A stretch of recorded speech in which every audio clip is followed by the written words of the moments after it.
our governor has underperformed. He goes around making noise to other politicians and he's not working himself. When people have made peace and people want to work together, people are saying that at least for the next 2 years, can we forget about our political differences? Can we forget about our activism? Can we forget about what we think must happen politically and serve? Our governor has never left the Senate in his mind. His mind remained in the Senate. When he came to be governor of Siaya, he left his mind in the Senate. So he has no plans for the county, has no plans for any ward. He's never called the leaders of Siaya for a single meeting. And so we get embarrassed every time we're in public because of his outbursts and lack of plans. And that's what I've said, because he's from Ugenya. So we won't allow him to continue embarrassing us. And if he can't do that work, I'll take it and do it myself at the right time. We are trying to work together with the parents here to lessen their burden of school fees.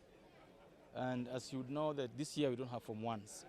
So the idea is that we decided to use what you are given Form 1 as bursaries to help boost the bursary kitty for those in school today.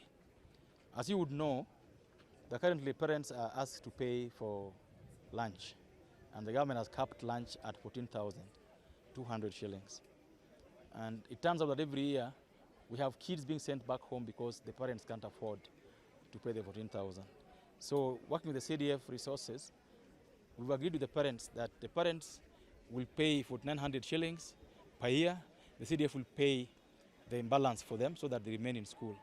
We've talked with the teachers, we've spoken with the stakeholders, and we believe that this will keep our kids in school, will make the kids have more time, contact with the teachers, and generally give relief to the parents on the issue of school fees. What we're going to be disbursing over the next 2 days is 67 million shillings to all the day secondary schools here. We got 34 of them, and then we got bursaries for students going to Teachers College here, the TVET here, the Kenya Medical Training College that is here in Ugenya. We have a College of Agriculture. We got monies being released for children from Ugenya that are learning elsewhere, boarding schools that have been released too. We've also released monies for college and university students from Ugenya to the various universities and colleges where they are currently pursuing their education. For the secondary schools, the beneficiaries around 9,350 secondary schools, and then we have around 380 students in our KMTC, the one in Ugenya, our Teachers College in Ugenya, and the TVET.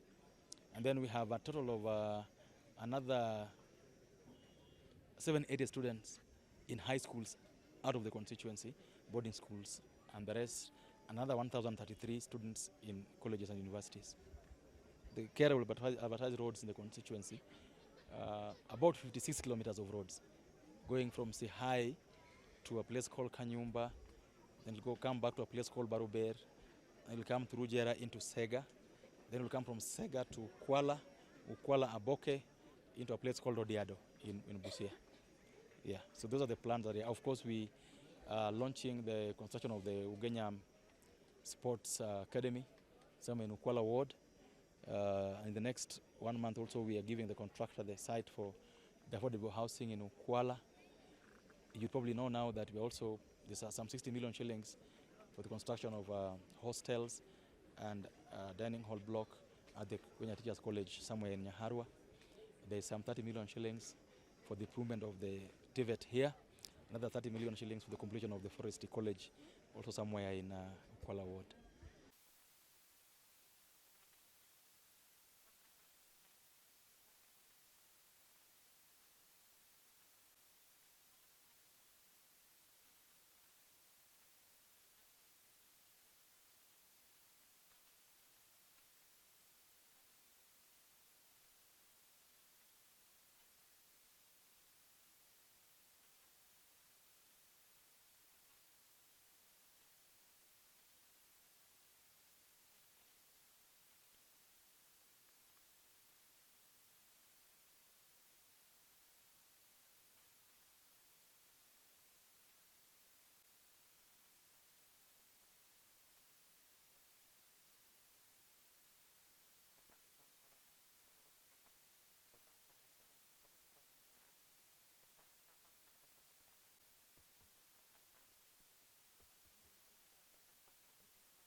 kony kar mudwaro to yie umiwa kony nikech une ma un gi ting' no, une ma un kode.